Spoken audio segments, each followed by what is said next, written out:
This 1895 photo of a farmer looks simple until you see the mark on the fence post.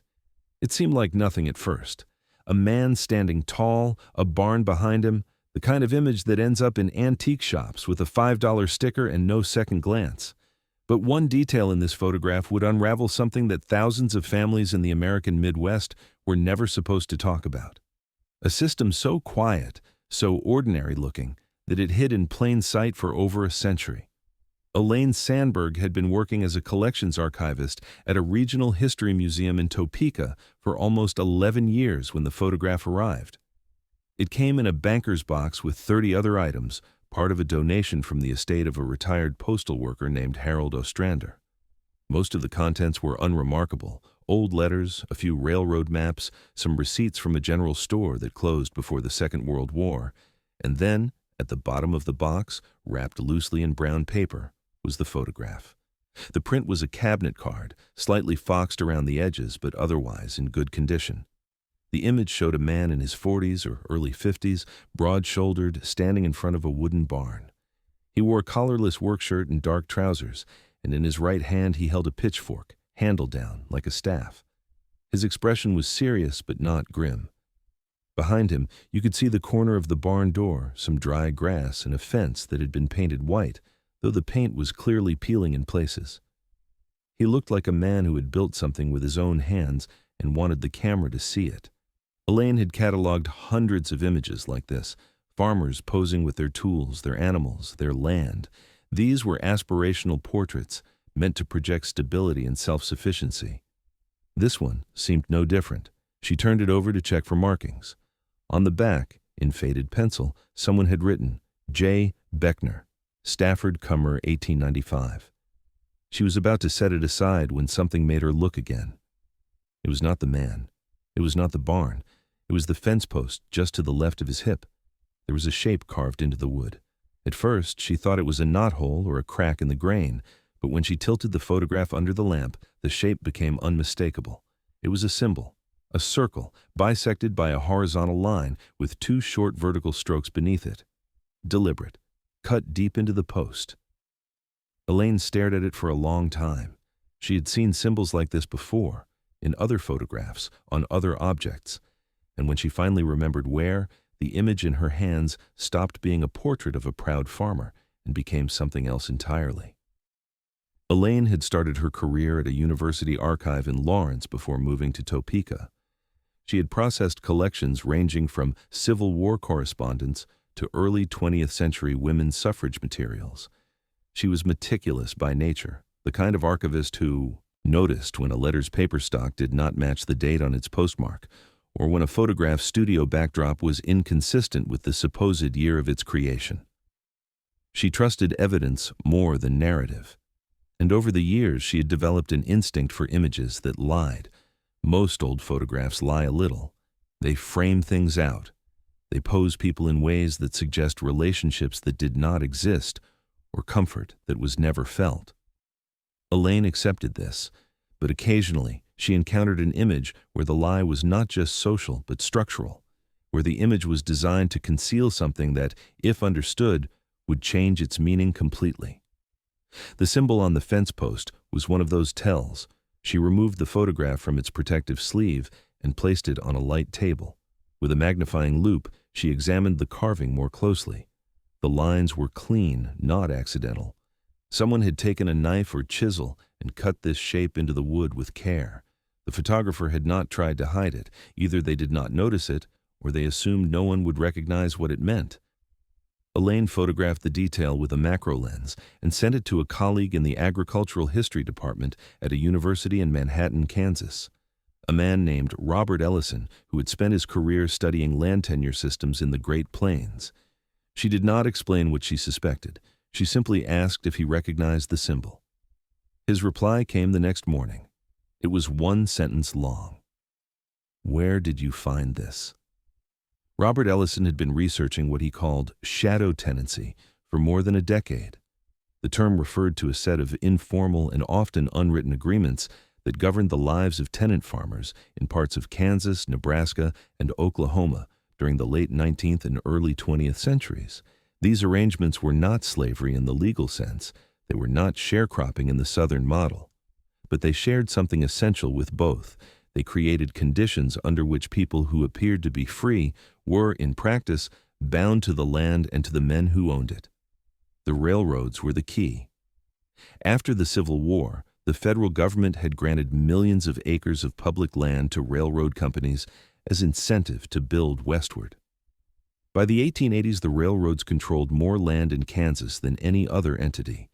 Much of it was rented out to farmers who could not afford to buy outright.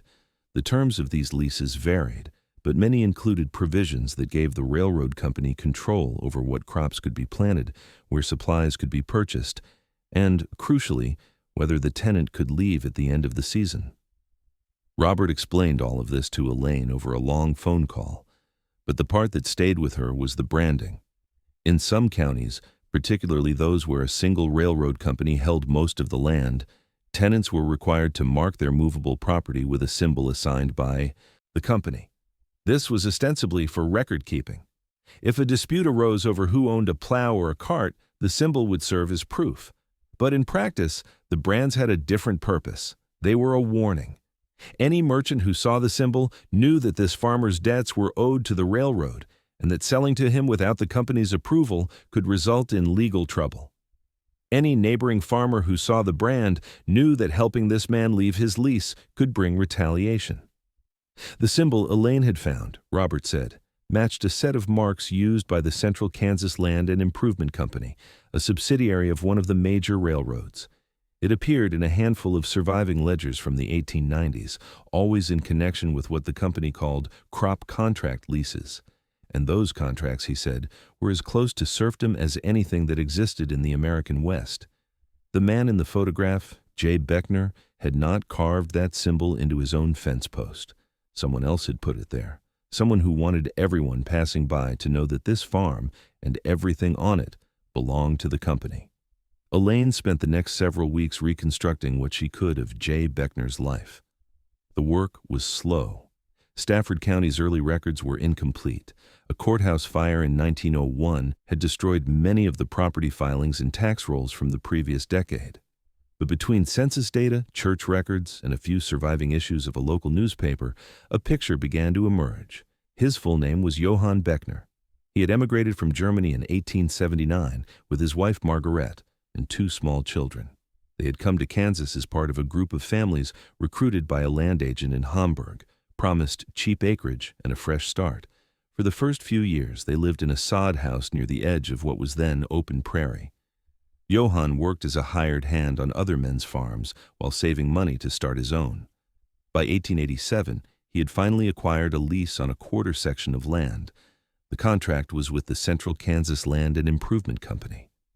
The terms, as far as Elaine could reconstruct them, required Johan to plant wheat, to purchase seed and equipment from the company store, and to sell his harvest back to the company at a price determined at the end of each season. He was not allowed to sublease, to take on outside work during planting or harvest, or to leave the property for more than 14 days without written permission. At first, it seemed like progress. Johan built a barn. He acquired a few animals. He hired a neighbor's son to help with the heavy work. The photograph Elaine had found appeared to date from the middle of this period, a moment when things still looked hopeful. But the records told a different story. In 1892, wheat prices collapsed. Johan's harvest that year, sold at the company's rate, did not cover what he owed for seed and supplies. The debt rolled over into the next year, and the next. By 1894, according to a surviving ledger fragment Robert had located in a railroad archive in Missouri, Johan owed the company more than $300, a sum larger than the value of everything he owned. He could not pay. He could not leave. And every time someone passed his fence, they could see exactly why. Elaine traveled to Stafford County on a cold morning in early November. She wanted to see the land where Johan had lived and to look for any trace of the farm that might still exist. The drive took her through flat, windswept country, the fields brown and stubbled after harvest. She passed grain elevators, small towns with populations in the hundreds, churches with white steeples visible for miles. The farm itself was gone. The land had been absorbed into a larger operation decades ago, and the barn in the photograph had been torn down sometime before the Second World War. But the County Historical Society, housed in a former schoolhouse on the edge of St. John, had a small collection of materials that included a few documents related to the Central Kansas Land and Improvement Company. Among them was a ledger page listing tenants in arrears as of March 1896. Johan Beckner's name appeared near the top. Next to it was a notation, transferred to R. Mays, April 12, 1896. Debt assigned. Elaine did not understand what this meant at first, but a retired county clerk she spoke with later that afternoon explained it to her. When a tenant could not pay his debts, the company had two options. They could evict him and auction off his property, or they could sell the lease along with the debt to another party. In practice, this meant that a farmer like Johan could wake up one morning and discover that his entire life had been handed over to a new landlord, one who might demand even harsher terms. R. Mays, it turned out, was a man named Roland Mays, a speculator who had made a small fortune buying up distressed leases during the agricultural depressions of the 1890s. He owned dozens of them by the time of the 1900 census, and his reputation, according to the few sources Elaine could find, was not kind. Former tenants described him as a man who kept detailed records of every bushel owed, every day missed, every piece of equipment that showed signs of wear. He was known to seize livestock over minor disputes and to evict families in the middle of winter if they fell behind. What happened to Johan Beckner after the transfer was unclear. His name disappeared from the local records after 1897. His wife, Margaret, appeared in a Kansas City directory in 1902, listed as a widow working as a laundress. Their children were not mentioned. Elaine sat with this for a long time. A man had stood in front of his barn, holding a pitchfork, looking like everything a frontier farmer was supposed to be. And within a few years, he had been swallowed by a system so thorough that even his death, if that was what had happened, left no trace.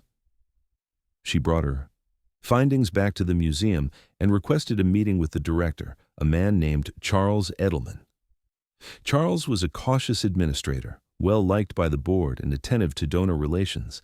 He listened to Elaine's presentation with his hands folded on the table and his expression carefully neutral. When she finished, he asked a single question. "What do you want to do with this?" Elaine said she wanted to build a small exhibition around the photograph, not a major installation, just a case in the permanent gallery with explanatory text and a few supporting documents. She wanted visitors to understand what the symbol on the fence post meant and what it revealed about the lives of tenant farmers in Kansas during the railroad era.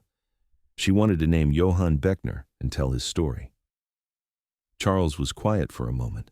Then he said, "This is a photograph of a man holding a pitchfork. It's been in our collection for 3 weeks. How do we know any of this is accurate?" Elaine had anticipated this.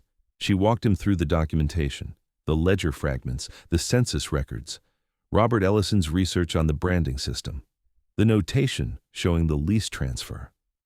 She explained that while some details remained uncertain, the broad outlines of the story were supported by evidence. Charles nodded slowly. "And what about the railroad company? The one you say was responsible for all of this?" "It was absorbed into a larger corporation in 1905, Elaine said. "That corporation still exists.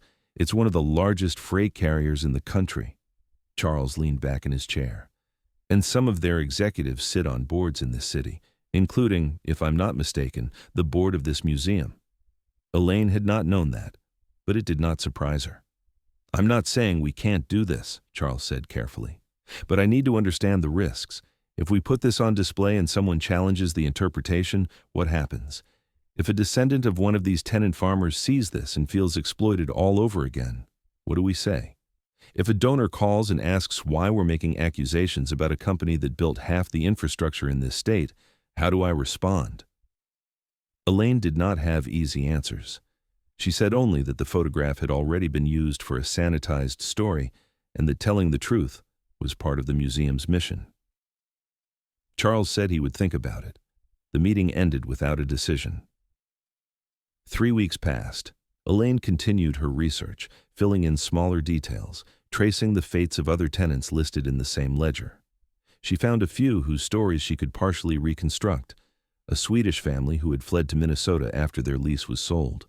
A black homesteader named William Graves who had somehow managed to pay off his debt and acquire his own land, only to lose it again during the foreclosure wave of 1907.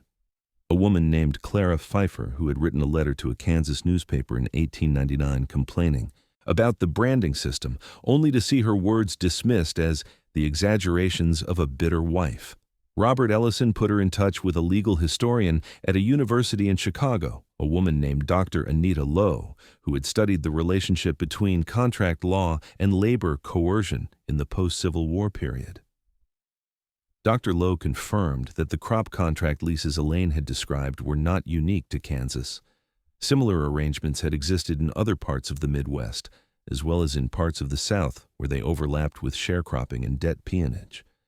The key, she explained, was that these contracts were technically voluntary. A farmer signed of his own free will. The fact that he had no real alternative, that the company controlled the land, the credit, and the market, was not considered legally relevant. It's a system designed to look like freedom, Dr. Lowe said. That's what makes it so hard to see. Elaine asked her if she would be willing to contribute a short essay to the exhibition if it ever happened. Dr. Lowe said yes. The decision came in early January. Charles called Elaine into his office and told her that the board had discussed the matter at their December meeting. There had been concerns. Some members felt that the exhibition could be seen as politically motivated, or that it might attract negative attention.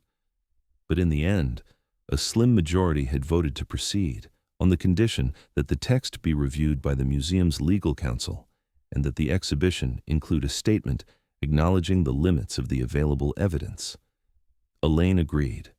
She spent the next 2 months designing the case, selecting supporting documents, and writing the interpretive labels. She worked with the museum's education department to develop a short guide for school groups. She contacted descendants of tenant farmers through genealogy forms and local historical societies, asking if anyone had family stories or photographs they would be willing to share. The response surprised her. Dozens of people wrote back. Some had photographs of their own, images that showed the same kinds of symbols on fences, barns, and equipment. Others had oral histories passed down through generations, stories of grandparents who had arrived in Kansas with nothing, worked for decades, and still died in debt. A few had documents, letters, contracts, receipts that confirmed the mechanisms Elaine had described. One letter came from a woman in Oklahoma named Dorothy Beckner Ross. She was a great-granddaughter of Johan Beckner. Her grandmother, she explained, had been one of Johan's children, the daughter who had been too young to remember much when the family lost the farm. She had grown up in Kansas City, married, and moved south, but she had kept a few things from the old days. Among them was a small wooden box with a carved lid. The carving was the same symbol that appeared on the fence post in the photograph. Dorothy did not know what the box had been used for, but she had always wondered why her grandmother kept it. Now she understood. It was proof that the system had been real, that her family had lived under it, and that someone, somewhere, had wanted to remember. The exhibition opened in April. It occupied a single case near the entrance to the permanent gallery, impossible to miss but easy to overlook if you were not paying attention. The photograph of Johan Beckner was at the center, enlarged and mounted behind glass. Next to it was a reproduction of the ledger page showing his name and the notation of his lease transfer. Below that were excerpts from the crop contract, reconstructed from fragments, and a map showing the extent of railroad land ownership in Kansas at the end of the 19th century. The interpretive text explained the branding system in plain language. It described how the symbol on the fence post had functioned as a kind of mark of ownership, not of the land, but of the farmer himself. It noted that similar systems had existed across the Midwest, and that their effects had lasted for generations, shaping patterns of poverty, migration, and distrust that persisted into the present. At the bottom of the case, a small placard listed the names of 12 tenant farmers whose stories had been partially recovered. Johan Beckner was first, William Graves was third, Clara Pfeiffer was seventh. Each name was followed by a single sentence: what was known about their arrival, what had happened to their lease, and where possible, what had become of them afterward. The exhibition drew modest attention at first. A few local newspapers covered it. A regional history journal published a short review. But over the following months, traffic increased. Teachers began bringing classes. Genealogists came looking for connections to their own families. A graduate student from Nebraska started a research project on the branding system, using Elaine's work as a starting point. And then, in late summer, a letter arrived from the legal department of a large transportation company. It did not threaten legal action. It did not demand a retraction. It simply stated that the company had reviewed the exhibition materials and wished to note that it could not confirm or deny the accuracy of the historical claims presented, as the records in question predated the company's current corporate structure. Elaine filed the letter and did not respond. The exhibition remained on display. What stayed with Elaine, long after the opening, was not the symbol on the fence post. It was the expression on Johan Beckner's face. He had posed for that photograph at a moment when he still believed the story he was telling. The barn behind him, the pitchfork in his hand, the white painted fence. These were the props of a life he thought he was building. He did not know, or perhaps refused to know, that the carving on the post had already decided his future. That the land was not his. That the crops were not his. That even the photograph, paid for with credit from the company store, was in some sense not his. And yet he had stood there. He had looked into the camera. He had tried to make something true. That was what the photograph captured. Not just the system that had trapped him, but the hope that had been used to bait the trap. The promise of ownership. The image of the self-made man. The belief that hard work and patience would eventually set him free. It was a lie that had been told to millions of people in different forms across different decades. And it was a lie that old photographs with their careful compositions and their optimistic poses were designed to preserve. The camera showed you what you were supposed to see. It did not show the ledger, the contract, the mark on the fence that meant you were already sold. Unless you looked closely. Unless you refused to accept the story the image wanted to tell. There are thousands of photographs like this one, still sitting in archives, attics, and estate sale boxes across the country. Portraits of farmers, workers, servants, and families. Images that look ordinary at first glance. Images that have been used for decades to illustrate textbooks and museum panels, to tell stories of progress and resilience. But in many of them, if you look carefully, you will find the same kinds of details. A symbol carved into wood. A chain disguised as jewelry. A hand positioned to hide a mark or a scar.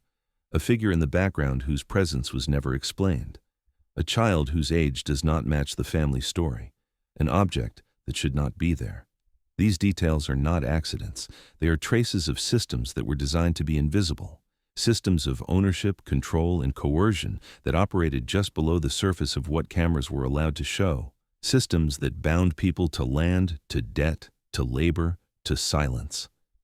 The photograph of Johan Beckner is one small example. A man who thought he was building a future, standing in front of a mark that proved he had already been claimed. A symbol that no one was supposed to recognize, hidden in the corner of a portrait meant to show the opposite. But someone kept the photograph. Someone wrapped it in paper and put it in a box. And over a century later, someone else looked at it long enough to see what was really there. That is what happens when you refuse to accept the obvious story, when you slow down and look at the edges, when you ask what the camera was not supposed to show.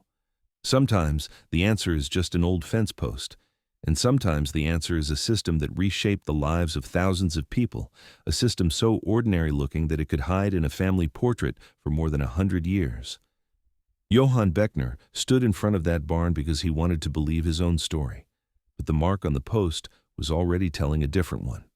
And now, finally, both stories can be seen at the same time.